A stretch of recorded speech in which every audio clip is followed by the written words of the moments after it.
Hello engineers, welcome to the beautiful world of chemistry. मैं आपका अपना डीजी सर आज आपके लिए लेकर आया हूं पीरियोडिक टेबल। आई होप आपको मजा आ रहा होगा। मिशन 111 के अंदर आज हम बात करेंगे पीरियोडिसिटी की और पीरियोडिक ट्रेंड्स के बारे में, जिसका रिवीजन बहुत इंपॉर्टेंट है, बहुत आसान टॉपिक है। आपने पढ़ा भी होगा इसको पहले, लेकिन एक बार डीजी सर के साथ फिर से रिवाइज करते हैं। पर इससे पहले आपके लिए एक छोटी सी बहुत इंपॉर्टेंट इंफॉर्मेशन फिनिक्स गुजरात और सभी बच्चों के लिए लेकर आया है एक बहुत ही इंपॉर्टेंट, एक बहुत ही शानदार स्कॉलरशिप टेस्ट जो हर साल फिनिक्स देता है। और इस बार खास क्या है, इस बार आपके लिए लेकर आए हैं 10 करोड़ तक की स्कॉलरशिप, 10 करोड़ तक की स्कॉलरशिप लेकर आए हैं। और ये एग्जाम कब होने वाला है? ये एग्जाम होने वाला है 16 नवंबर के दिन और 14 नवंबर के दिन, संडे का दिन है। आप 8th क्लास से लेकर जो 11th क्लास के बच्चे हैं वो सभी बच्चे इस एग्ज़ाम में बिल्कुल फ्री टेस्ट दे सकते हैं। टेस्ट देने के लिए आपको एक रजिस्ट्रेशन करवाना पड़ेगा, जिसका QR कोड यहाँ पर मेंशन किया गया है। आप रजिस्ट्रेशन जल्द से जल्द करवा लीजिए। 8th क्लास से लेकर 11th क्लास का कोई भी बच्चा ये टेस्ट दे सकता है। सर, इस टेस्ट का फ़ायदा क्या है? नंबर एक तो आपको कॉम्पिटिटिव एग्जाम्स का एक्सपीरियंस होगा। नंबर 2, अगर आपका स्कोर बहुत अच्छा आता है तो 100% स्कॉलरशिप मिलने के आपको चांस है। 100% स्कॉलरशिप मिलने के आपको चांस है। वडोदरा के रिनाउंड इंस्टीट्यूशन में पढ़ने का आपको मौका मिलेगा, शानदार फैकल्टी से पढ़ने का मौका मिलेगा। आ जाइए। कब आना है आपको? 16 नवंबर फेज़ 1 के लिए संडे का दिन है। संडे के ही दिन 14 दिसंबर के दिन आपका एग्ज़ाम होगा। रजिस्ट्रेशन करवाने के लिए आप ये दिए गए QR कोड की मदद ले सकते हैं या हमारी वेबसाइट पर जाकर भी आप रजिस्ट्रेशन करवा सकते हैं। तो आई थिंक आप आ रहे हैं। आप अपने जो भी आपके मिलने वाले दोस्त हैं उनको भी आप रिकमेंड कर सकते हैं कि फिनिक्स का बहुत ही फेमस जो एडमिशन टेस्ट होता है, हर साल होता है, वो आ गया है स्कॉलरशिप लेके। और इस बार 10 करोड़ का स्कॉलरशिप आपको मिल रहा है। अप टू 10 करोड़ तक का स्कॉलरशिप आप पा सकते हैं। चलिए आगे बढ़ते हैं बच्चों और हमारा टॉपिक शुरू करते हैं। That is most beautiful my lovely periodic table, है ना। बहुत ही कलरफुल पीरियोडिक टेबल आपको दिखाई दे रही है ना। बहुत ही शानदार पीरियोडिक टेबल। क्या है ये पीरियोडिक टेबल? बेटा पीरियोडिक टेबल, ये जो मैंने पीरियोडिक टेबल आपके सामने रखी है, ये है हमारी मॉडर्न पीरियोडिक टेबल। हमें रिवाइज करना है सबसे पहले मॉडर्न पीरियोडिक टेबल। यहाँ पर मॉडर्न पीरियोडिक टेबल ये क्या है? अरेंजमेंट है। जितने भी नोन एलिमेंट, जितने भी एलिमेंट्स अब तक दुनिया में हमने खोजे हैं, अकॉर्डिंग टू द प्रॉपर्टी हम उनको क्या करते हैं? अरेंज करते हैं। और इसी अरेंजमेंट को हम बोलते हैं पीरियोडिक टेबल। तो यहाँ पर ये जो मॉडर्न पीरियोडिक टेबल है ये आपके सामने है। और इस मॉडर्न पीरियोडिक टेबल के अंदर थोड़ा सा हमें एक इंट्रोडक्शन हम कर लेते हैं कि इस मॉडर्न पीरियोडिक टेबल में क्या क्या बातें हमें जानना चाहिए, क्या क्या होता है इसके अंदर। तो देखो, सबसे पहले आप सबको पता है कि ये जो इलाका है ये आपका एस ब्लॉक है। यहाँ पर जो है ये एस ब्लॉक है, ये हमारा डी ब्लॉक है, ये हमारा पी ब्लॉक है, और ये जो नीचे सीरीज़ दी गई है ये एफ ब्लॉक की सीरीज़ है। तो सर इसके बारे में हमें क्या क्या चीज़ें जानकारी आनी चाहिए? देखो, सबसे पहले तो आपको पता होना चाहिए कि these are the arrangement of element. और ये अरेंजमेंट ऑफ एलिमेंट जो होते हैं ना, 3 प्रकार के एलिमेंट्स हैं आपके पास: मेटल, नॉन मेटल और मेटलॉइड्स। मेटल, नॉन मेटल और मेटलॉइड्स। तो यहाँ पर देखेंगे आप ना, तो ये एस ब्लॉक के अंदर सारे के सारे एलिमेंट्स आपको क्या दिखाई दे रहे हैं? ये मेटल दिखाई दे रहे हैं, एक्सेप्ट इस हाइड्रोजन को छोड़कर। डी ब्लॉक के अंदर भी जो सारे के सारे एलिमेंट होते हैं, जिन्हें हम ट्रांजिशन एलिमेंट भी कहते हैं, ये सारे के सारे ट्रांजिशन एलिमेंट्स भी हमारे मेटल होते हैं। एफ ब्लॉक के अंदर ये जितने भी 28 एलिमेंट्स होते हैं, ये एफ ब्लॉक के एलिमेंट्स भी क्या होते हैं? ये भी मेटल्स होते हैं। मतलब एस ब्लॉक, डी ब्लॉक और एफ ब्लॉक के एलिमेंट्स जनरली क्या होते हैं? मेटल्स होते हैं। लेकिन जितने भी पी ब्लॉक के एलिमेंट्स आपको दिखाई दे रहे हैं, इनमें से कुछ मेटल होती हैं, कुछ नॉन मेटल होती हैं और कुछ मेटलॉइड्स होती हैं। तो यहाँ पर देखो, ये सिलिकॉन, जर्मेनियम, लिड, टेल्यूरियम और पोलोनियम।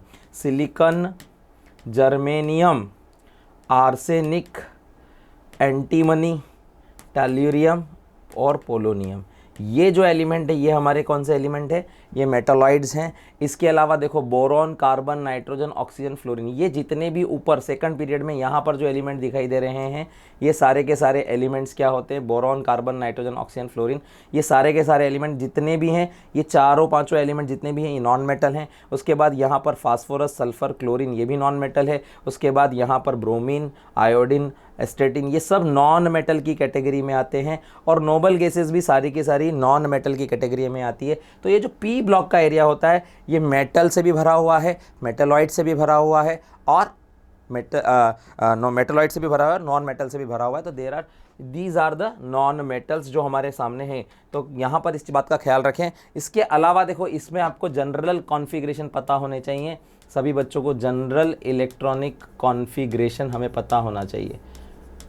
जनरल इलेक्ट्रॉनिक कॉन्फ़िगरेशन, कभी कभी इस पे डायरेक्ट सवाल आ सकते हैं हमें। जनरल इलेक्ट्रॉनिक कॉन्फ़िगरेशन, अगर हम एस ब्लॉक की बात करेंगे तो एस ब्लॉक के अंदर ये जनरल इलेक्ट्रॉनिक कॉन्फ़िगरेशन क्या होता है, NS1 से लेके 2 तक होता है। लेकिन वहीं पे हम पी ब्लॉक की बात करेंगे, पी ब्लॉक की बात करेंगे तो पी ब्लॉक जो होता है वहाँ पर NS2 से लेकर NP1 से लेकर 6 तक इलेक्ट्रॉन हम फिल करते हैं। उसी तरह अगर हम डी ब्लॉक की बात करते हैं तो डी ब्लॉक के अंदर जो जनरल इलेक्ट्रॉनिक कॉन्फ़िगरेशन होता है, डी जो हमेशा होता है वो N-1 पे चलता है, और डी हमेशा 1 से लेके 10 तक फिल किया जाता है। और यहाँ पर जो NS इलेक्ट्रॉन होते हैं वो 1 से लेके 2 तक होते हैं। देखो एस सब शेल के अंदर 2 ही इलेक्ट्रॉन फिल मैक्सिमम किए जा सकते हैं। उसी तरह से जो एफ ब्लॉक होता है, एफ ब्लॉक जो होता है, उस एफ ब्लॉक के अंदर हम N-2 तो एफ फिल करेंगे जो 1 से लेके 14 होगा। इसके अंदर N-1 डी वाले सब शेल भी कभी कभी फिल होते हैं जो 0 से लेके 1 तक फिल होंगे। और उसी तरह से यहाँ पर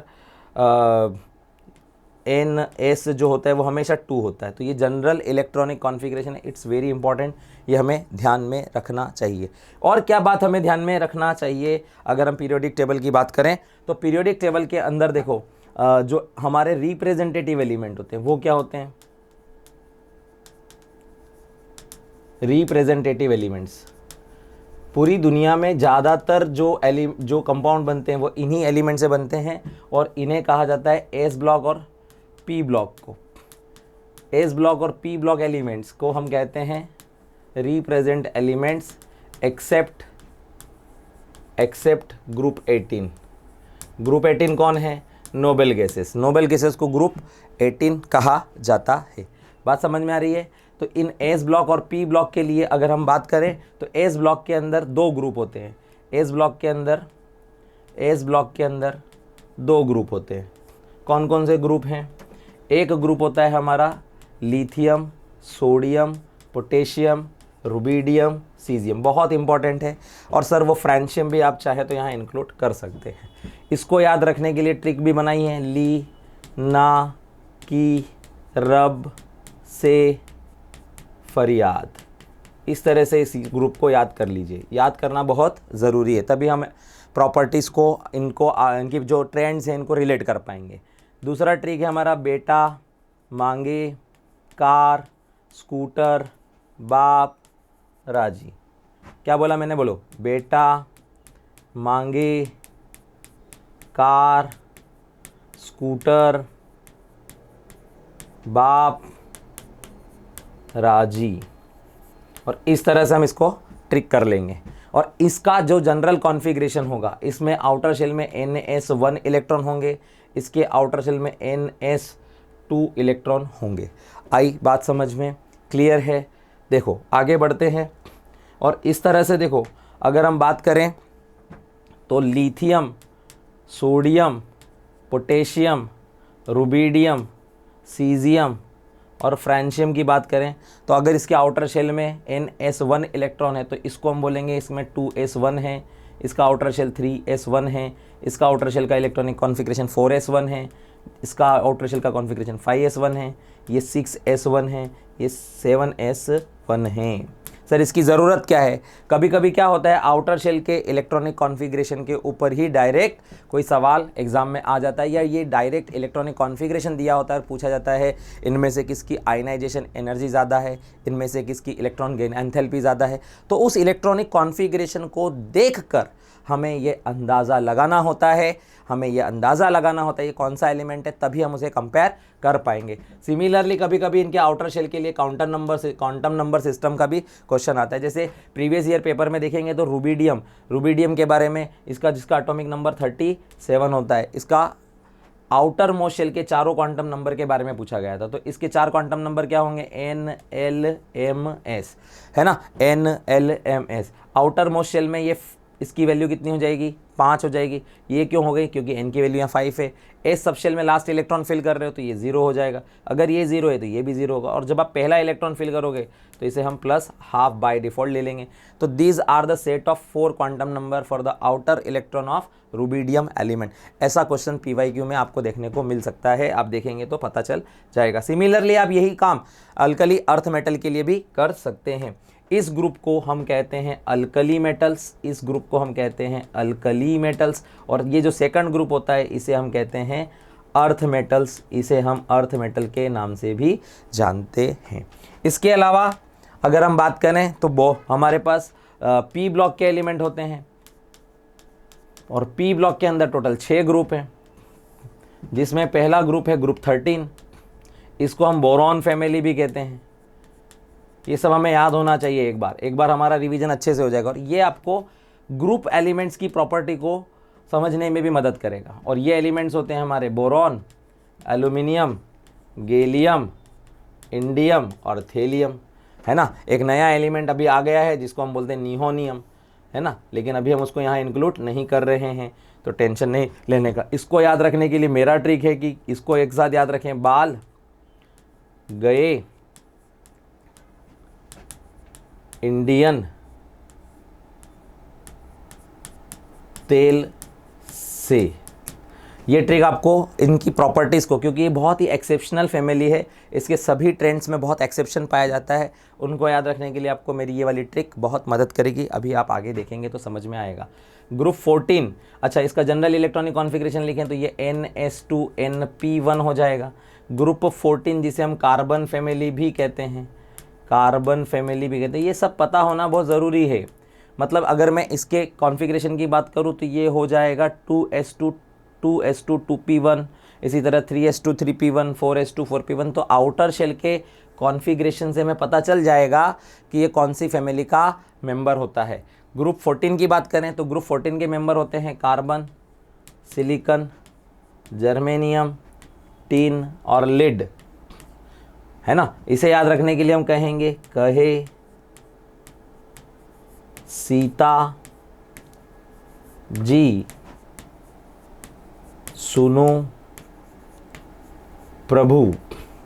सिमिलरली अगर हम ग्रुप 14 की बात करें, ग्रुप 15 की बात करें, ग्रुप 15 को हम कहते हैं नाइट्रोजन फैमिली, इसे हम कहते हैं नाइट्रोजन फैमिली, या इसे निकोजेंस भी कहा जाता है, निकोजेंस भी कहा जाता है। इनका एक नाम और है निकोजेन। इसकी अगर कॉन्फ़िगरेशन की बात करें तो ये हो जाएगा NS2 NP3, और इसके कॉन्फ़िगरेशन की बात करें तो ये NS2 NP2 हो जाएगा, है ना। और इस फैमिली को याद रखने के लिए हम नई पड़ोसन को ऐश्वर्या कहेंगे और उसे बिंदास, सबसे बिंदास बनाएंगे, सबसे बिंदास। तो नई पड़ोसन हो सकता है ट्रिक आपके लिए नया हो, सबसे बिंदास, नहीं, नई पड़ोसन, नई पड़ोसन ऐश्वर्या, ऐश्वर्या सबसे बिंदास, सबसे बिंदास, नई पड़ोसन ऐश्वर्या सबसे बिंदास। अभी यहाँ पर ग्रुप 15 हो गया, चलो ग्रुप 16, ग्रुप 16, ग्रुप 17 और ग्रुप 18। ग्रुप 16 को हम बोलते हैं oxygen family, oxygen family. Configuration लिखेंगे NS2NP4। ये कॉन्फ़िगरेशन हमें बताएगा ये ग्रुप 16 है, और यहाँ पर एलिमेंट्स क्या होंगे इसके, ओ सनम सेलिना तेरा प्यार। क्या बोला मैंने, ओ सनम सेलिना तेरा प्यार, ये ग्रुप को याद रखने की ट्रिक है। उसी तरह से इसको NS2NP5 बोलेंगे, इसको NS2NP6 कहेंगे। इन्हें हम हैलोजन भी कहते हैं और इन्हें हम नोबेल गैस भी कहते हैं। तो सर इसको क्या कहते होंगे, सर इसका एक नाम और है चाल्कोजेन, इसको हम चाल्कोजेंस भी कहते हैं। तो सर इसे याद कैसे रखेंगे, सर इसको याद रखने के लिए फूलों में, कलियों में, बहारों में आई आंटी। एक बार आपका रिवीजन हो जाएगा। मेरे ट्रिक्स थोड़े से आपको अलग दिखेंगे। फूलों में, कलियों में, बहारों में आई आंटी। और मेरे प्यारे बच्चे, अगला क्या है देखो, इसमें एक एलिमेंट एक्स्ट्रा है, हीलियम। वैसे तो इसे एस ब्लॉक में होना चाहिए था, लेकिन ये यहाँ पर है क्योंकि इसकी प्रॉपर्टीज़ जो होती है ना, तो इसके लिए कॉन्फ़िगरेशन ये फॉलो नहीं होगा। ये सिर्फ क्या फॉलो करेगा, 1s2 को फॉलो करेगा, पर बाकी सब इस जनरल कॉन्फ़िगरेशन को फॉलो करते हुए नज़र आएंगे। ये हो जाएगा आपका 2s2 2p6 नियॉन, है ना। इसी तरह से हिना, नीना और करीना 0 पे रनआउट। तो इसको याद कैसे करेंगे बच्चे, इसको बोलेंगे हीना, इसको बोलेंगे नीना, इसको बोलेंगे और, इसको बोलेंगे करीना। करीना करीना करीना, एक ही दुनिया में करीना नहीं है भैया, बहुत सारी करीना है। करीना 0 पर रनआउट। तो इस तरह से हम इन सारी ट्रिक्स को याद कर लेंगे। क्लियर है, ये बहुत इंपॉर्टेंट है सारी ट्रिक्स याद करना। इसके अलावा देखो, ये रिप्रेजेंटेटिव एलिमेंट्स के अलावा आपको एक इम्पॉर्टेंटली 3D सीरीज़ बहुत अच्छे से याद हो जानी चाहिए। 3D सीरीज़ जो होती है, 3D सीरीज़ का जनरल इलेक्ट्रॉनिक कॉन्फ़िगरेशन होता है 3D 1 से लेके 10 और 4s 1 से लेके 2। क्या क्या एलिमेंट है इसके अंदर, scandium, titanium, vanadium, chromium, manganese, है ना। इसके अलावा आयरन, कोबाल्ट, निकिल, कॉपर और जिंक। अब ये जहाँ पे डी ब्लॉक एलिमेंट्स आ जाते हैं, वहाँ पर कुछ एलिमेंट ऐसे भी होते हैं जो ऑफ-बाउ के रूल को जनरली फॉलो नहीं करती। तो ये जो पूरा पीरियोडिक टेबल होता है, इसका अरेंजमेंट ऑफ-बाउ के सिद्धांत पर ही चल रहा होता है ना। ऑफ-बाउ के प्रिंसिपल को ये फॉलो करती हुई काम कर रही है। सारे इलेक्ट्रॉनिक कॉन्फ़िगरेशन ऑफ-बाउ को फॉलो करते हैं, कुछ एलिमेंट्स को छोड़कर। इस सीरीज़ के अंदर ये क्रोमियम और कॉपर जो होता है, ये इस ऑफ-बाउ रूल को फॉलो नहीं करता है, वरना ये जनरली क्या करेगा, ऑफ-बाउ के रूल को मतलब इन कॉन्फ़िगरेशन को फॉलो करता हुआ रहेगा। और इसी वजह से यहाँ पर ये 4s 1 से लेकर 2 तक दिखाई दे रहा है, क्योंकि इन दोनों एलिमेंट के अंदर जो इलेक्ट्रॉन्स की संख्या है वो 4s 2 ना होते हुए 4s 1 होती है। ये अपनी स्टेबिलिटी को बढ़ाने के लिए इस तरह के कॉन्फ़िगरेशन शो कर रहे होते हैं।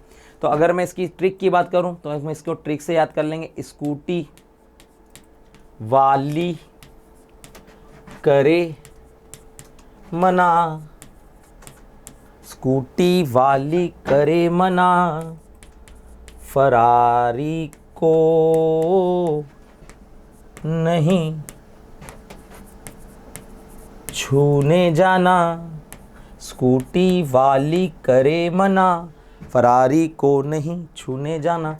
सर इसका कॉन्फ़िगरेशन क्या हो जाएगा, देखो इन सभी के अंदर अर्गॉन तो कॉमन रहेगा, अर्गॉन तक का कॉन्फ़िगरेशन हम कॉमन मान लेते हैं। फिर इस अर्गॉन के बाद का कॉन्फ़िगरेशन क्या हो जाएगा, तो यहाँ हो जाएगा 3d1 4s2, यहाँ हो जाएगा 3d2 4s2, यहाँ हो जाएगा 3d3 4s2। पर यहाँ रुक जाओ, ये एक्सेप्शन है। तो यहाँ पे क्या हो जाएगा, 3d4 आना चाहिए था, 4 की जगह आ जाएगा 5, और ये हो जाएगा 4s1, बहुत इंपॉर्टेंट है। फिर आ जाएगा 3d5 4s2, जनरल जैसा चल रहा था वैसे ही आएगा। यहाँ आ जाएगा 3d6 4s2, फिर यहाँ आ जाएगा 3d7 4s2, फिर यहाँ आ जाएगा 3d8 4s2, और फिर यहाँ आ जाएगा 3d9 आना चाहिए ना, तो 10 आ जाएगा और 4s1 बन जाएगा। ध्यान रखो ये एक्सेप्शन के केस में आ गया है। फिर आ जाएगा 3d10 4s2। सर कॉन्फ़िगरेशन पे भी कभी कभी डायरेक्ट क्वेश्चन आते हैं। पीरियोडिक टेबल के क्वेश्चंस को करने के लिए कुछ कॉन्फ़िगरेशंस, कुछ एलिमेंट्स, उनके ऑर्डर हमें अच्छे से याद होना चाहिए। और एक इम्पॉर्टेंट सीरीज़ हम और यहाँ पे ऐड कर लेते हैं, दैट इज़ हमारी 4f सीरीज़। इसके ऊपर भी कभी कभी पीरियोडिक टेबल के अंदर कुछ क्वेश्चन आपको दिखाई दे सकते हैं एडवांस के अंदर। तो ये लेंथेनॉइड सीरीज़ जिसे हम कहते हैं लेंथेनॉइड सीरीज़ है, ये लेंथेनॉइड सीरीज़ है, ठीक है, लेंथेनॉइड सीरीज है। लेंथेनॉइड सीरीज को याद रखने के लिए देखो, लेंथेनॉइड सीरीज शुरू होती है, वैसे ये लेंथेनम से शुरू नहीं होती, ये शुरू सीरियम से होती है, पर ये लेंथेनम के साथ अपनी पोजीशन को शेयर कर रही होती है, इसीलिए इसे लेंथेनॉइड्स कहते हैं। सर ये जो लेंथेनम होता है ना, ये डी ब्लॉक एलिमेंट होता है, ये एफ ब्लॉक एलिमेंट नहीं है। Lanthanum is a D block element. तो लेंथेनम के बाद से जो एलिमेंट्स आते हैं, लेंथेनम के बाद से जो एलिमेंट्स आते हैं उन्हें हम लेंथेनॉइड्स कहते हैं। और ये लेंथेनॉइड्स कौन कौन है? एक तो हमारी सीरियम है, सीमा, प्रियंका एंड पम्मी, सिम्मी यूरोप गए। सीमा ट्री के इसका, सीमा, प्रियंका एंड पम्मी, सिमी यूरोप गए। तब डायरिया हुआ, अरे तुम अब लौट आओ। तब डायरिया हुआ, अरे तुम अब लौट आओ। सीमा, प्रियंका एंड पम्मी सिमी यूरोप गए, तब डायरिया हुआ, अरे तुम अब लौट आओ। क्या है trick? Seema, Priyanka and Pammi Simi Europe गए, तब डायरिया हुआ, अरे तुम अब लौट आओ। वेरी गुड, शाबाश। आई समझ में बात? तो these are the important tricks, these are the important trends. इनको याद रखने के लिए हमें ये सारी ट्रिक्स की ज़रूरत है। क्लियर? और अब आगे बढ़ते हैं पीरियोडिक ट्रेंड्स के बाद। अब बात करते हैं, देखो पीरियोडिक जो इंट्रोडक्शन है ये सब हमें याद होना चाहिए, रिप्रेजेंटेटिव एलिमेंट। तो इसकी मदद से हम पीरियोडिक ट्रेंड्स को आसानी से क्या कर पाएंगे, फॉलो कर पाएंगे कि कैसे हम पीरियोडिक ट्रेंड समझ सकते हैं। तो देखो इसके बाद और क्या चीज़ हमें ध्यान में होनी चाहिए। देखो अगर एक एलिमेंट के बारे में बात करें तो एक एलिमेंट के अंदर क्या होता है, एक न्यूक्लियस होता है, और न्यूक्लियस के अंदर Z नंबर ऑफ प्रोटॉन होते हैं, और उसके आउटर में क्या होती हैं, यहाँ पर बाहर में क्या होती है, कुछ शेल होती हैं, है ना। सबसे बाहर वाली शेल को जहाँ पर इलेक्ट्रॉन क्या करता है, रिएक्शन में पार्टिसिपेट करता है, उसे कहा जाता है आउटर शेल। क्या कहते हैं? Outer shell. और उससे जस्ट अंदर वाली शेल को क्या कहते हैं, उससे जस्ट अंदर वाली शेल को कहते हैं पेनल्टीमेट शेल, पेनल्टीमेट शेल। और उससे अंदर वाली शेल को क्या कहते हैं, anti penultimate shell, anti penultimate shell कहते हैं। उससे अंदर वाली शेल को पेनल्टीमेट शेल कहते हैं। तो होता क्या है, ये जो Z है ये क्या करता है, इस इलेक्ट्रॉन को क्या करता है, अट्रैक्ट करता है, इन इलेक्ट्रॉन्स को क्या करता है, अट्रैक्ट करता है। तो इस अट्रैक्शन फोर्स को ही हम कहते हैं इफेक्टिव न्यूक्लियर चार्ज। तो इसे हम Z इफेक्ट से रिप्रेजेंट करते हैं, इसे हम कहते हैं इफेक्टिव न्यूक्लियर चार्ज। और ये जो इफेक्टिव न्यूक्लियर चार्ज होता है, ये इफेक्टिव न्यूक्लियर चार्ज डिपेंड करता है एक तो यहाँ पर इस Z की इस इलेक्ट्रॉन से डिस्टेंस कितनी है, नंबर एक, और नंबर ऑफ प्रोटॉन कितने हैं। मतलब ये जो Z इफेक्ट है ये इंक्रीज करता है as number of proton increase कर जाए। और दूसरा डिपेंड करता है रेडियस पे, डिस्टेंस पर, रेडियस पर, या कहें रेडियस इस पर डिपेंड करती है ना। ये इलेक्ट्रॉन से डिस्टेंस कितना है, रेडियस पे भी डिपेंड करता है। तो जैसे जैसे रेडियस बढ़ती है ये Z इफेक्ट क्या होने लगता है, कम होने लगता है। तो ये चीज़ बड़ी इंपॉर्टेंट है। अब दूसरा फैक्टर क्या होता है, यहाँ पर इनके पेनल्टीमेट शेल में भी इलेक्ट्रॉन्स होते हैं, इवन दो कई बार इन्हीं शेल में, आउटर शेल में और भी इलेक्ट्रॉन होते हैं। सो दीज इलेक्ट्रॉन क्या कर रहे होते हैं, ये इसको रिपेल कर रहे होते हैं, ये इसको इस न्यूक्लियस की तरफ अट्रैक्ट होने से रोक रहे होते हैं। तो इस इफेक्ट को, ये जो रिपल्शन की वजह से जो इफेक्ट आता है, इसे हम कहते हैं शील्डिंग इफेक्ट या स्क्रीनिंग इफेक्ट। इसे कहते हैं शील्ड कर देना, शील्डिंग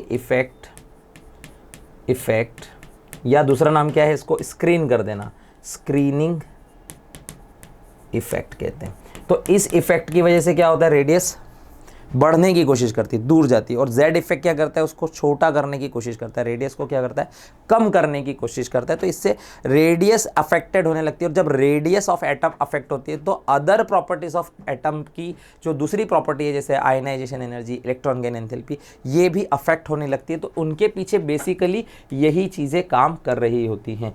तो ये जो शील्डिंग इफेक्ट है ये क्या है, स्क्रीनिंग इफेक्ट क्या है, स्क्रीनिंग करना। स्क्रीनिंग इफेक्ट होता क्या है ना, वो जो रिपल्शन जनरेट हो रहा है, ड्यू टू दैट जो रिपल्शन जनरेट होता है, जो इनर इलेक्ट्रॉन्स का रिपल्शन है, वो इनर इलेक्ट्रॉन का रिपल्शन क्या करता है, जेड इफेक्ट को कम करता है। तो due to the inner electron effect of nucleus जो होता है वो लेस हो जाता है आउटर शेल पर। और इसके अगर हम बात करें तो जो सबशेल्स होती हैं, जैसे एस सबशेल हो गई, पी सबशेल हो गई, डी सबशेल हो गई, एफ सबशेल हो गई। अब एस सबशेल क्या होती है, वो न्यूक्लियस के सबसे पास में होती है। तो जो चीज़ न्यूक्लियस के सबसे पास में होगी वो क्या करेगी, वो न्यूक्लियस को ज़्यादा प्रोटेक्ट करेगी, ज़्यादा शील्ड करेगी, ज़्यादा स्क्रीन्ड करेगी। तो इसीलिए यहाँ पर क्या होता है, इनकी जो शील्डिंग का ऑर्डर होता है, शील्डिंग इफेक्ट का ऑर्डर होता है, स्क्रीनिंग इफेक्ट का ऑर्डर होता है, वो एसपीडीएफ डिफरेंट सबशेल्स के लिए इस तरह से आता है, एसपीडीएफ। तो सबसे ज़्यादा स्क्रीनिंग किसके, कौन से इलेक्ट्रॉन्स की होती है, एस सबशेल की होती है, फिर पी की, फिर डी की, और फिर एफ की होती है। और हम डी और एफ की शील्डिंग को पुअर शील्डिंग मानते हैं। पुअर शील्डिंग, पुअर शील्डिंग होती है, poor shielding of D and F electron. इनकी वजह से क्या होता है, जो poor shielding of D and F electron होता है, जनरेट करते हैं, जनरेट क्या जनरेट करते हैं, लेंथेनॉइड कॉन्ट्रैक्शन,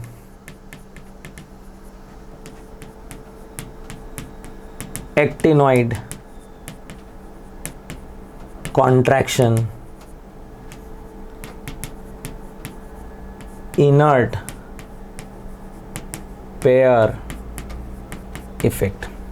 होता क्या है, देखो सिंपल बात है कि वो जो न्यूक्लियस है, वो जो इलेक्ट्रॉन को क्या कर रहा था, अट्रैक्ट कर रहा था अपनी तरफ, पर बीच में क्या आ गया, दूसरा इलेक्ट्रॉन आ गया जो इसको रिपल्शन कर रहा है। तो इस रिपल्शन की वजह से क्या होता था, ये बाहर जाता था। लेकिन मान लो इसका इफेक्ट पुअर हो जाए, ये पुअर शील्डिंग करने लग जाए, तो इसका इफेक्ट बढ़ जाएगा, ये डोमिनेट करने लग जाएगा, और ये अपनी तरफ इलेक्ट्रॉन को तेजी से खींचेगा, और जिसकी वजह से रेडियस और पास में आ जाएगी। तो जेड इफेक्ट बढ़ने लगेगा, जेड इफेक्ट बढ़ने लगेगा। पुअर शील्डिंग से जेड इफेक्ट क्या होने लगता है, बढ़ने लगता है। और इसके इफेक्ट की वजह से कॉन्ट्रैक्शन होता है, कॉन्ट्रैक्शन मतलब सिकुड़ना, रेडियस क्या होने लगती है, सिकुड़ने लगती है। तो इसकी वजह से एटम के अंदर जो प्रॉपर्टीज़ है वो क्या हो जाती है, अफेक्टेड हो जाती है। तो ये चीज़ें हमें ध्यान में रखनी चाहिए यहाँ पर। चलिए अब आगे बढ़ते हैं और बात करते हैं पीरियोडिक ट्रेंड्स की। तो सबसे पहला जो ट्रेंड हमें पढ़ना है वो है हमारा एटॉमिक रेडियस। सबसे पहले हम बात करेंगे एटॉमिक रेडियस की, सबसे पहले हम बात करेंगे एटॉमिक रेडियस की। फिर हमें जो पढ़ना है उसमें हमें पढ़ना है आयोनिक रेडियस। ट्रेंड्स क्या होता है कि पीरियोडिक ट्रेंड्स का मतलब ये हो रहा है कि पीरियड के अंदर, मतलब पीरियोडिक टेबल के अंदर जब हम टॉप से बॉटम में जाएंगे, किसी ग्रुप में मूव करेंगे, तो जो प्रॉपर्टीज़ है वो किस तरह से बिहेव करेगी, वो इंक्रीज़ होंगी या डिक्रीज़ होंगी, या कोई अबनॉर्मल बिहेवियर आएगा। उसी तरह से हम लेफ़्ट से राइट की तरफ मूव करेंगे पीरियड के अंदर, तो वहाँ पर ये जो प्रॉपर्टीज़ है वो किस तरह से बिहेव करेगी, और कौन सी प्रॉपर्टीज़ की बात करने वाले हैं हम लोग। तो किसी भी एटम के कंपैरिजन में उनकी एटॉमिक रेडियस या आयनिक रेडियस, या हम बात करेंगे आयोनाइजेशन एनर्जी की, या हम बात करेंगे इलेक्ट्रॉन गेन एंथैल्पी की, या हम बात करेंगे इलेक्ट्रॉन नेगेटिविटी की। ये सारी चीज़ें हम इसके बारे में बात करने,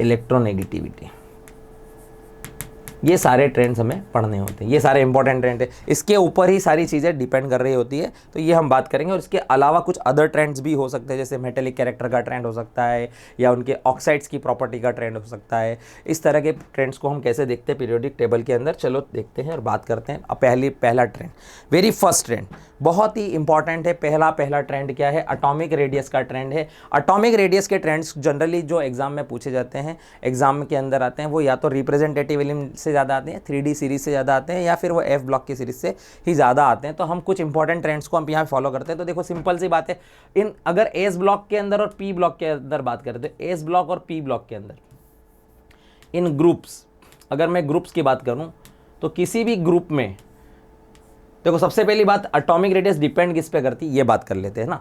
एटॉमिक रेडियस होती है 3 प्रकार की, रेडियस होती है 3 प्रकार की, कोवेलेंट रेडियस, मेटेलिक रेडियस और वान डेर वाल रेडियस।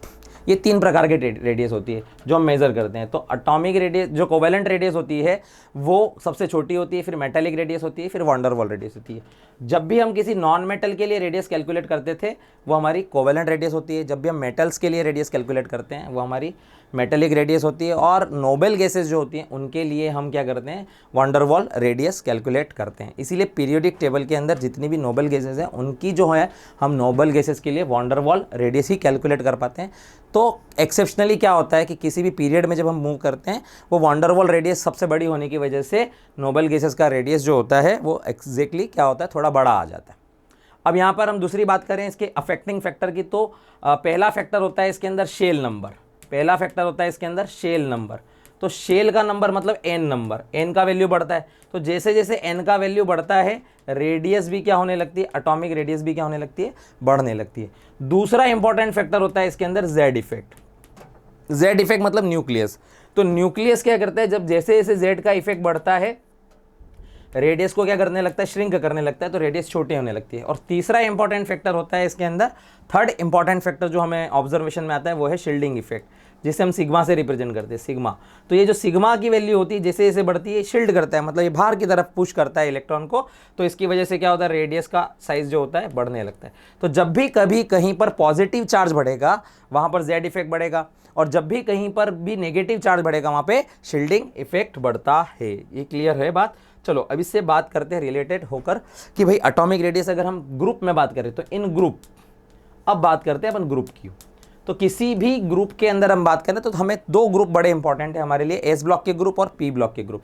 तो जो एस ब्लॉक के ग्रुप है, एस ब्लॉक के ग्रुप हैं, उन एस ब्लॉक के ग्रुप में जैसे जैसे एन नंबर बढ़ेगा, शेल का नंबर बढ़ेगा, वैसे वैसे रेडियस बढ़ेगी। मतलब डाउन द ग्रुप क्या होगा, down the group radius increase कर जाएगी। क्यों इंक्रीज कर जाएगी, down the group radius increase कर जाएगी, मतलब जैसे जैसे हम lithium, sodium, potassium, rubidium, caesium की तरफ जाएंगे रेडियस क्या होने लगेगी, इंक्रीज करने लगेगी। कोई एक्सेप्शन इसके अंदर नहीं होता है, क्योंकि शेल का नंबर बढ़ता है तो रेडियस भी बढ़ती है। यही ऑर्डर हम पी ब्लॉक के अंदर भी लगा देंगे। पी ब्लॉक के अंदर भी क्या करेंगे, जैसे जैसे शेल का नंबर बढ़ेगा, किसी भी ग्रुप में हम ऊपर से नीचे जाते हैं वैसे वैसे क्या होता है, रेडियस का साइज क्या होने लगता है, बढ़ने लगता है। तो कोई इसमें भी हमें चीज़ें जो है चेंज नहीं करनी है, एक्सेप्ट बोरॉन फैमिली। एक ही एक्सेप्शन है इसके अंदर, एक्सेप्शन क्या है, एक्सेप्शन क्या है इसके अंदर, बोरॉन फैमिली। बोरॉन फैमिली ये ऑर्डर फॉलो नहीं करती है, बोरॉन फैमिली, बोरॉन फैमिली। तो बोरॉन फैमिली जनरली क्या होती है, देखो बोरॉन फैमिली क्या होती है, बोरॉन, एल्यूमिनियम, गैलियम, इंडियम और थेलियम, ये होता है बोरॉन फैमिली। तो जनरली क्या होना चाहिए कि बोरॉन से लेके थेलियम की तरफ साइज बढ़ना चाहिए, मतलब बोरॉन से बड़ा एल्यूमिनियम होना चाहिए और एल्यूमिनियम से बड़ा गैलियम होना चाहिए, लेकिन होता यहाँ पर उल्टा है, गैलियम से एल्यूमिनियम बड़ा हो जाता है, गैलियम छोटा हो जाता है। तो यहाँ एक्सेप्शन है ना, बाकी ये नॉर्मल ट्रेंड है। देखो इस तरह से आएगा ये, आ गई बात समझ में। मतलब हुआ क्या है यहाँ पर, गैलियम एल्यूमिनियम से छोटा है, मतलब याद रखना है आपको ये बात, अगर एग्जाम में अलग से भी पूछी जा सकती है, याद रखें इस बात को, याद रखें, रिमेंबर रखें कि एल्यूमिनियम का साइज गैलियम से बड़ा होता है, और इसके पीछे रीज़न होता है डी कॉन्ट्रैक्शन, इसका कारण होता है डी कॉन्ट्रैक्शन। डी कॉन्ट्रैक्शन की वजह से गैलियम का साइज स्लाइटली छोटा हो जाता है। अगर हम इसे नॉर्मल तरीके से अरेंज करना चाहते तो हम इसको ऐसे भी करके लिख सकते हैं कि बोरॉन, बोरॉन के बड़ से बड़ा हो गया गैलियम, गैलियम से बड़ा हो गया एल्यूमिनियम, इसको बड़ा कर दीजिए, और इसके बाद हो गया इंडियम, और इसके बाद हो गया थेलियम। तो इसकी ट्रिक भी बना सकते हैं कि वो हमने ट्रिक क्या बोला था कि बाल गए इंडियन तेल से, तो इसको हम बोलेंगे भाग, इसको हम याद रखने के लिए बोलेंगे कि वो तेल किसने बेचा, तो वो हम बोलेंगे भाग गई आलिया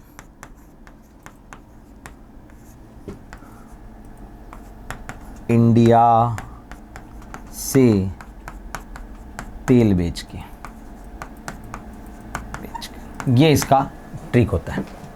बाकी सारे ऑर्डर सेम है, ऊपर से नीचे डाउन द ग्रुप क्या होते हैं, डिक्रीज होते हैं, इंक्रीज होते हैं, सॉरी, शेल नंबर बढ़ेगा, इंक्रीज होगा।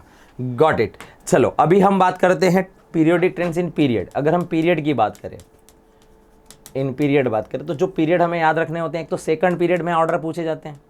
सेकंड पीरियड बोले तो लिथियम है ना, तो देखो सबसे पहले आएगा लिथियम, लिथियम के बाद आएगी बेरिलियम, बेरिलियम के बाद आएगा बोरॉन, बोरॉन के बाद आएगा कार्बन, फिर नाइट्रोजन, फिर ऑक्सीजन, फिर फ्लोरीन, फिर फ्लोरीन के बाद नियॉन आएगा, है ना। तो जैसे जैसे हम लेफ्ट से राइट जाएंगे वहाँ पर रेडियस क्या होने लगेगी, जैसे देखो ये मेटल्स है तो मेटेलिक रेडियस है, ये साइज में बड़े होंगे। जैसे जैसे हम लेफ्ट से राइट जा रहे हैं कोवेलेंट रेडियस मिलेगी, तो कोवेलेंट रेडियस की तरफ जैसे जैसे हम आगे बढ़ेंगे फ्लोरीन तक रेडियस क्या होगी, सबसे छोटी हो जाएगी। अब यहाँ आता है नियॉन, तो क्या नियॉन सबसे छोटा होगा, नहीं, क्योंकि नियॉन क्या होता है, एक नोबल गैस होता है और उसके लिए हम जो कैलकुलेशन कर रहे हैं वो वॉन डेर वाल्स रेडियस है, तो एक्सेप्शनली नियॉन सबसे आगे आ जाएगा। तो नियॉन की जो रेडियस है ना वो हर अपने सेकंड पीरियड के अंदर क्या होगी, सबसे बड़ी हो जाएगी, ये एक्सेप्शन केस हो गया, ये चीज़ ध्यान रखना है यहाँ पे। इसी तरह से अगर हम थर्ड पीरियड की बात करें, थर्ड पीरियड के अंदर हम बात करें तो वहाँ पर एलिमेंट होते हैं हमारे पास सोडियम, सोडियम के बाजू में होता है मैग्नीशियम, मैग्नीशियम के बाजू में होती है एल्यूमिनियम, और एल्यूमिनियम के बाजू में होती है कार्बन फैमिली से सिलिकॉन, सिलिकॉन के बाद आएगा फास्फोरस, उसके बाद आएगी सल्फर, फिर आएगा क्लोरीन। सो वंस अगेन यहाँ पर भी क्या होगा, रेडियस बेटा छोटा छोटा छोटा छोटा होता जाएगा। कब तक छोटा होता जाएगा, क्लोरीन तक छोटा होगा। लेकिन सर क्या अर्गॉन भी छोटा होगा, नहीं सर, अर्गॉन इन सब में सबसे बड़ा होगा। वॉन डेर वाल्स रेडियस की वजह से ऐसा ऑर्डर हमें याद में रखना चाहिए।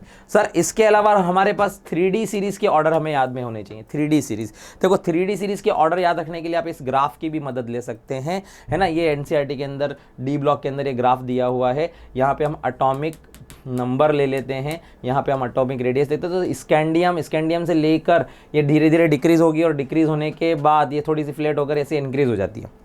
तो यहाँ पर आपको स्कैंडियम मिलेगा, स्कैंडियम के बाद यहाँ पर आपको टाइटेनियम मिलेगा, उसके बाद आपको कहीं पे वेनेडियम मिलेगा, उसके बाद आपको कहीं पे क्रोमियम मिलेगा, उसके बाद आपको कहीं पे मैग्नीज मिलेगा, फिर आपका आयरन, कोबाल्ट और निकिल, आयरन, कोबाल्ट और निकिल की जो रेडियस है लगभग लगभग लगभग लगभग आपको सेम मिलेगी। निकिल के बाद आएगा कॉपर, कॉपर के बाद आएगा जिंक।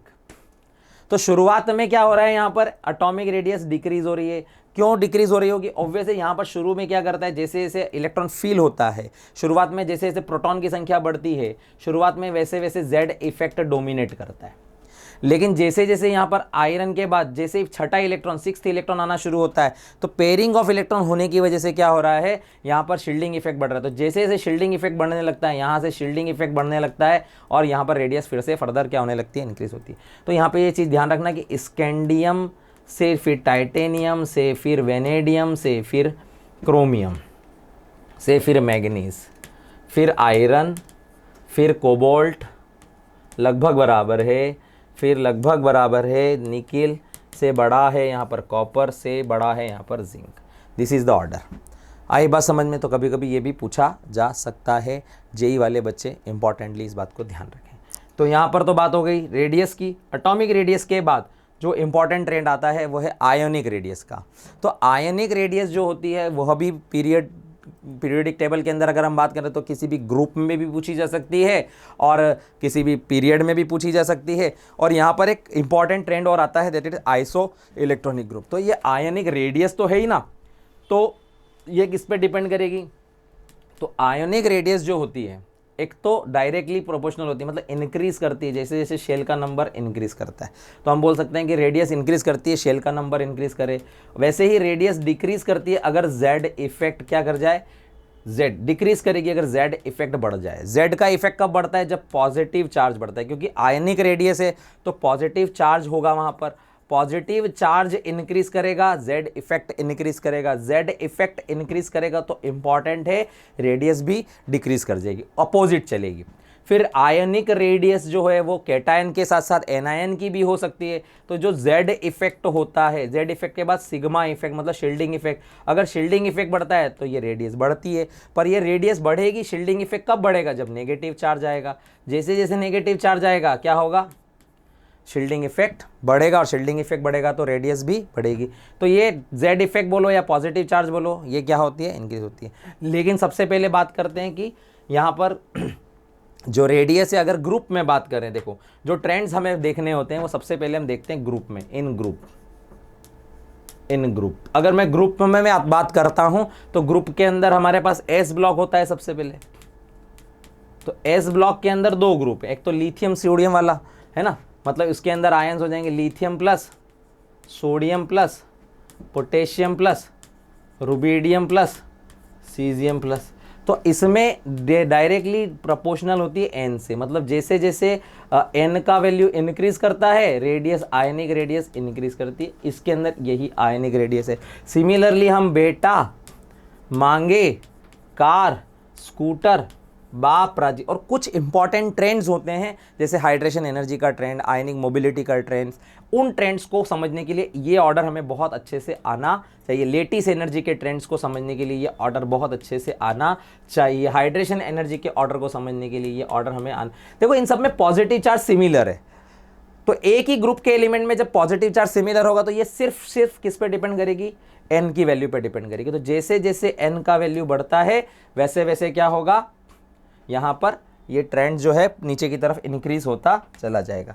पी ब्लॉक की अगर हम बात करें तो पी ब्लॉक में सारे एलिमेंट्स की हमें स्टडी करने की ज़रूरत नहीं है, कुछ इंपॉर्टेंट ट्रेंड बता देते हैं जैसे कि fluoride ion, chloride ion, bromide ion, इसकी प्रॉपर्टी पे इसकी जो रेडियस है वो काफ़ी सारी प्रॉपर्टीज़ को समझने के लिए हमें मदद करेगी। और यहाँ पे भी हम ग्रुप में ही जा रहे हैं तो शेल नंबर पर डिपेंड करेगी और आयनिक रेडियस इंक्रीज होता चला जाएगा, तो नीचे की तरफ जाने पर ये इंक्रीज होना शुरू हो जाएगा। तो ये एक इम्पॉर्टेंट ऑर्डर है, अगर हम पी ब्लॉक की बात करें तो ये हमें अच्छे से आना चाहिए।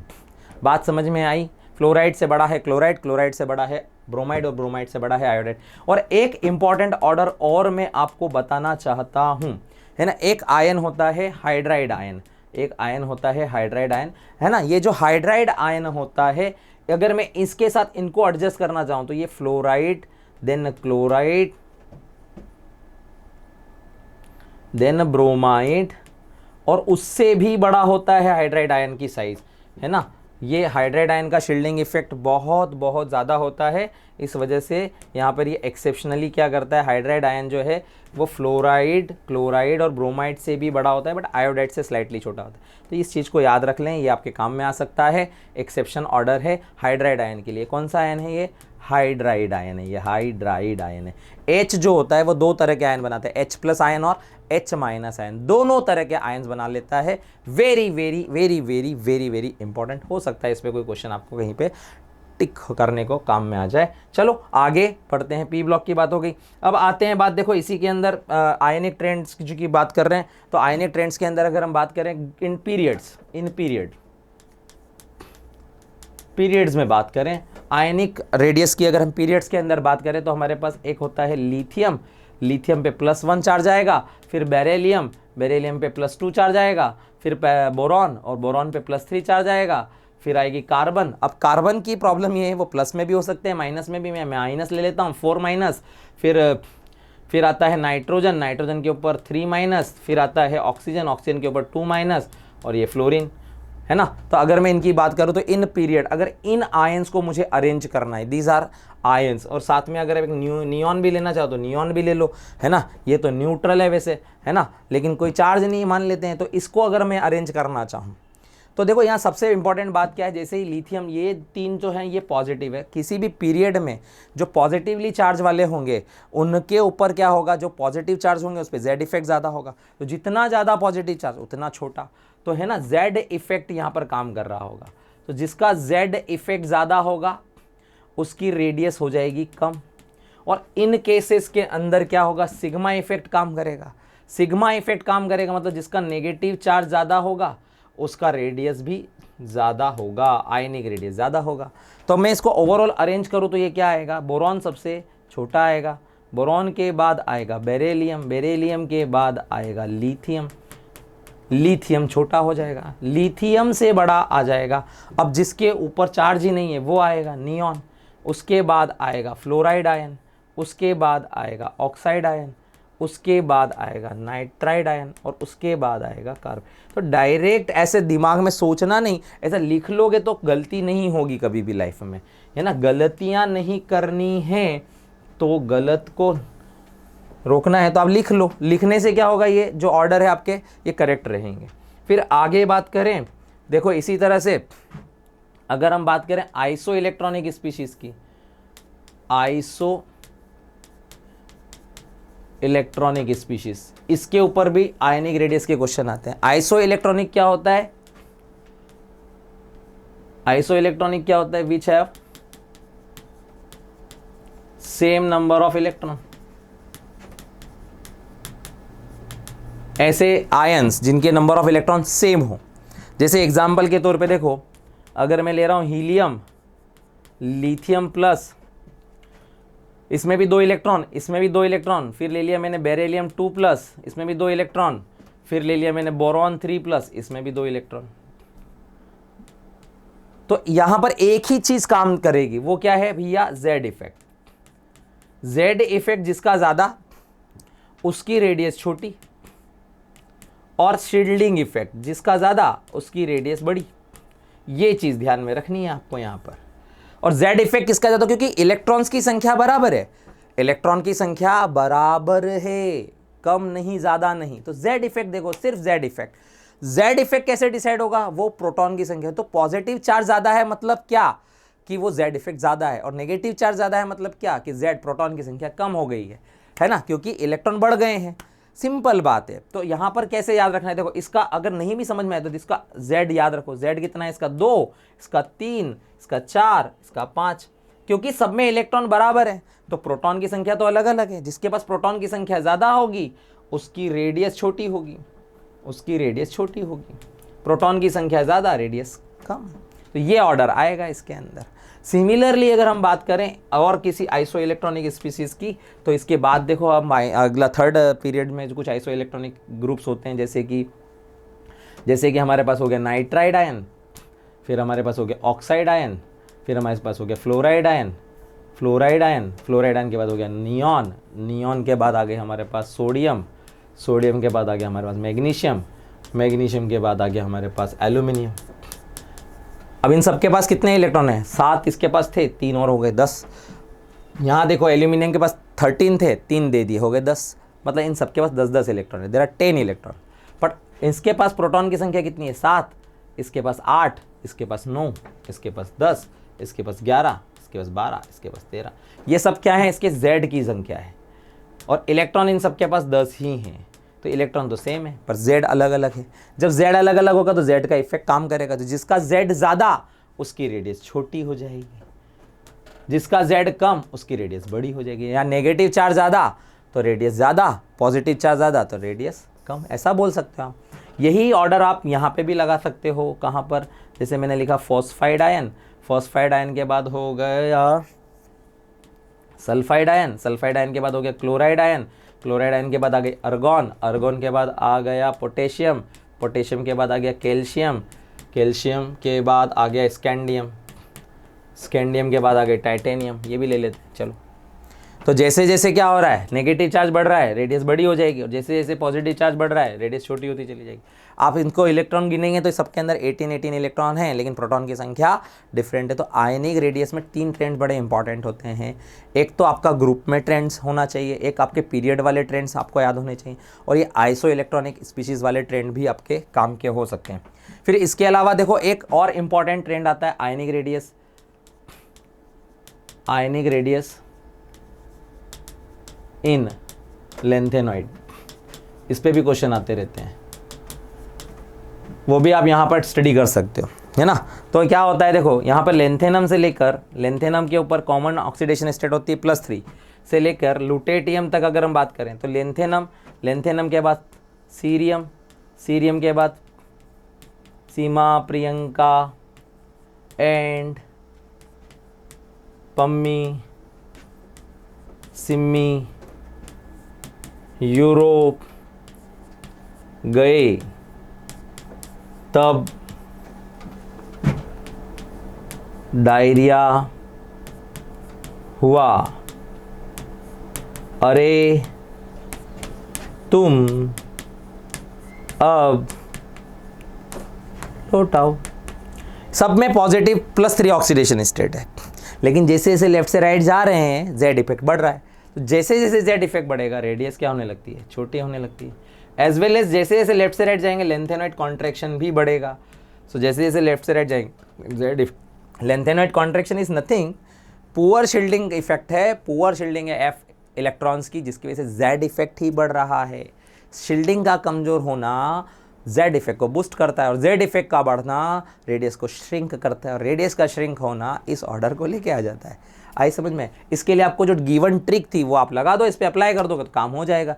इसमें क्या होता है, ये इतने सारे एलिमेंट तो एक साथ नहीं पूछे जाते हैं, कोई भी 3-4 एलिमेंट ले लिए, मान लो ये एक एलिमेंट यहाँ से ले लिया, एक एलिमेंट यहाँ से ले लिया, एक एलिमेंट यहाँ से ले लिया, एक एलिमेंट यहाँ से ले लिया। आपको इस सही सीक्वेंस पता होनी चाहिए, नहीं तो आप इसको गड़बड़ कर दोगे। आपको ट्रिक नहीं पता होगी तो गड़बड़ कर दोगे। तो ट्रिक बड़ी इंपॉर्टेंट है कि किसके पीछे कौन आएगा, किसके बाद कौन आएगा, है ना, वो बड़ा इंपॉर्टेंट है। तो उसको सही से अरेंज कर लिया तो आपको पता चल जाएगा कि क्या ऑर्डर आएगा इसका। तो यहाँ पे ये लेंथेनम को छोड़ के बाकी तो ट्रिक पूरी है। सीमा प्रियंका एंड पम्मी सिम्मी यूरोप गए तब डायरिया हुआ, अरे तुम अब लौट आओ। आ गई तुम्हें सब बात समझ में? तो आयनिक रेडियस के ट्रेंड इस तरह से काम करते हैं। अगला ट्रेंड क्या है? आयनाइजेशन एनर्जी का ट्रेंड है। अगला इंपॉर्टेंट ट्रेंड है आयनाइजेशन एनर्जी का ट्रेंड है। क्या कहती है आयनाइजेशन एनर्जी? देखो आयनाइजेशन एनर्जी होती क्या है, सबसे पहले इसको ही थोड़ा सा समझ लेते हैं कि ये एटम है, इसके अंदर ये डिफरेंट शेल हैं और ये सबसे बाहर वाली शेल है मान लीजिए, और यहाँ से मुझे इस इलेक्ट्रॉन को क्या करना है, बाहर निकालना है। इलेक्ट्रॉन को मैं इजेक्ट करना चाहता हूँ, तो ये न्यूक्लियस क्या करेगा, नहीं नहीं नहीं नहीं तुम जाओ मत, जाने नहीं देंगे तुम्हें, है ना, जाने नहीं देंगे तुम्हें, ये रोक के रखेगा। तो इस जेड इफेक्ट जितना ज़्यादा होगा ये इलेक्ट्रॉन को क्या करेगा, रोकेगा। और ये इलेक्ट्रॉन हमें बाहर निकालना है, रिएक्ट करवाना है, ये इलेक्ट्रॉन किसी और को देना है। सोडियम चाहता है मैं इलेक्ट्रॉन किसी और को दे दूँ ताकि मेरा ऑक्टेट फुलफिल हो जाए। मैग्नीशियम चाहता है मैं 2 इलेक्ट्रॉन दे दूँ, एल्यूमिनियम चाहता है मैं 3 इलेक्ट्रॉन दे दूँ, तो इलेक्ट्रॉन को तो बाहर निकालना पड़ेगा। तो इस प्रोसेस को जो इलेक्ट्रॉन, जो एलिमेंट है, एक एलिमेंट है मान लो ए, और उससे मैं अगर एक इलेक्ट्रॉन निकालना चाहता हूँ, इजेक्ट करना चाहता हूँ, तो इस प्रोसेस को हम कहते हैं आयनाइजेशन। और इसमें कंडीशन ये होती है कि ये गैसियस एटम होने चाहिए और गैसियस आइसोलेटेड आयन बनाना चाहिए। तो ये क्या है, अमाउंट ऑफ एनर्जी है यहाँ पर, अमाउंट ऑफ एनर्जी। कोई भी काम कर रहे हो तो एनर्जी तो लगेगी ना, अमाउंट ऑफ एनर्जी रिक्वायर्ड है, ये required to eject an electron from outer most shell from an isolated gaseous atom. Sir ये आइसोलेटेड गैसियस एटम होना कंपलसरी, बिल्कुल कंपलसरी। अगर आइसोलेटेड गैसियस एटम नहीं होगा तो जो अमाउंट ऑफ एनर्जी आप उसे सप्लाई कर रहे हो वो अमाउंट ऑफ एनर्जी ज़्यादा लगेगी। अगर वो गैसेज एटम नहीं है, अगर वो मान लो लिक्विड है, जैसे मरकरी है, मान लो मरकरी लिक्विड में होती है, आप मरकरी से इलेक्ट्रॉन निकाल रहे हो तो पहले मरकरी को वेपराइज करने में कुछ एनर्जी लग जाएगी, लिक्विड को वेपराइज करने में तो हीट ऑफ वेपराइजेशन लगेगी वहाँ पर, और उसके बाद एटम से इलेक्ट्रॉन बाहर निकलेगा तो वो एक्स्ट्रा एनर्जी लग रही होगी, है ना। तो ये बहुत इंपॉर्टेंट है इसका डेफिनेशन। और ये जो आयनाइजेशन एनर्जी है ये किस पे डिपेंड करती होगी? देखो आयनाइजेशन एनर्जी मतलब इलेक्ट्रॉन को बाहर निकालना है, तो ये आयनाइजेशन एनर्जी पहली बात तो शेल नंबर पे डिपेंड करेगी। तो शेल का नंबर मतलब डिस्टेंस जितना ज़्यादा बढ़ेगा उतना फोर्स ऑफ अट्रैक्शन कम हो जाएगा। तो जितनी ज़्यादा एन की वैल्यू होगी उतनी आयनाइजेशन एनर्जी की वैल्यू कम होती चली जाएगी। तो पहला फैक्टर तो आपका यही हो जाएगा। दूसरा फैक्टर कौन होगा? ऑब्वियस है जेड इफेक्ट होगा। दूसरा फैक्टर होगा जेड इफेक्ट। जेड का इफेक्ट मतलब अट्रैक्शन फोर्स। तो जैसे जैसे ये बढ़ेगा आयनाइजेशन एनर्जी बढ़ने लगेगी। ये दूसरा फैक्टर हो गया इसके अंदर। सर तीसरा फैक्टर क्या होगा? तीसरा फैक्टर तो इसी से अपोजिट है, शील्डिंग इफेक्ट है। जैसे जैसे शील्डिंग इफेक्ट बढ़ेगी डिस्टेंस क्या होने लगेगी? बढ़ने लगेगी। तो आयनाइजेशन एनर्जी फर्दर क्या होने लगेगी? कम होने लगेगी। सारा खेल किसका है? इन्हीं चीज़ों का है ना। इसके अलावा क्या होता है? इसके अलावा देखो कभी कभी देखो डिपेंड कर सकता है सब शेल पर। एस पी डी एफ अलग अलग सब शेल है, तो इन सब की क्या होती है? पेनेट्रेशन पावर अलग अलग होती है। कौन सी पावर? Penetration power. तो पेनेट्रेशन पावर एस की सबसे ज्यादा होती है। क्यों होती है? देखो एक तरबूज है मान लो, और तरबूज क्या होता है? तरबूज के अंदर अलग अलग लेयर होती है। सबसे बाहर जो है तरबूज के अंदर ग्रीन लेयर होती है। मान लो ये सबसे बाहर वाली लेयर है, ग्रीन लेयर है, ये बाहर वाली लेयर है। उसके अंदर एक वाइट लेयर है, और वाइट लेयर के अंदर तरबूज छुपा हुआ है। ये अंदर तरबूज छुपा हुआ है रेड कलर का। अपना रेड नहीं आया क्या? ये रेड कर देते हैं, लो रेड वाला। तरबूज पिंक कैसे होने लग गया? आते हैं वैसे आजकल हाइब्रिड वाले। तो अगर मैं इसके अंदर एक नाइफ, अगर इसके अंदर क्या करता हूँ, इसके अंदर एक नाइफ को पंच करता हूँ, तो ये सबसे पहले ग्रीन को पेनेट्रेट करेगा, फिर वाइट को पेनेट्रेट करेगा, फिर रेड तक पहुँचेगा। तो इसी को पेनेट्रेशन पावर कहते हैं।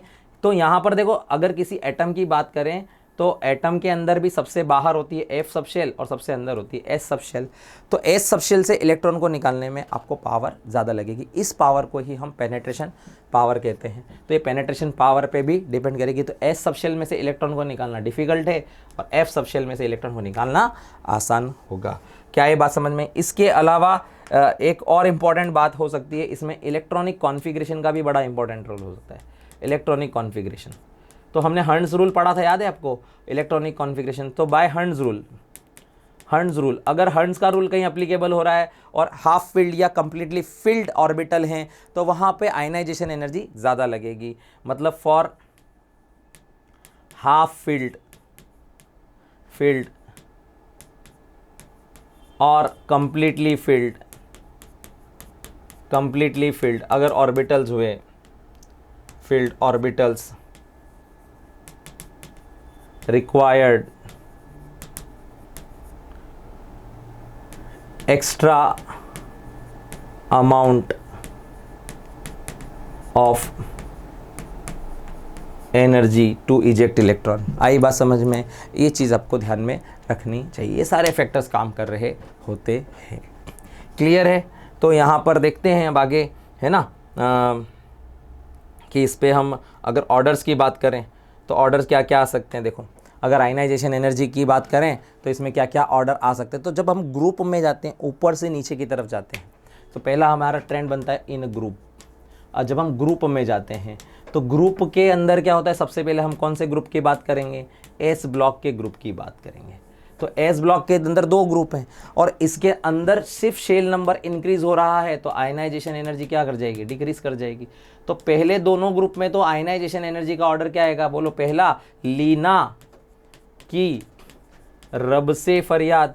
तो यहाँ पर जो लीना की रब से फरियाद है, जैसे जैसे ऊपर से नीचे जा रहे हैं, रेडियस बढ़ रहा है, शेल का नंबर बढ़ रहा है, तो आयनाइजेशन एनर्जी क्या हो जाएगी? कम हो जाएगी। ये आयनाइजेशन एनर्जी का ऑर्डर आ जाएगा।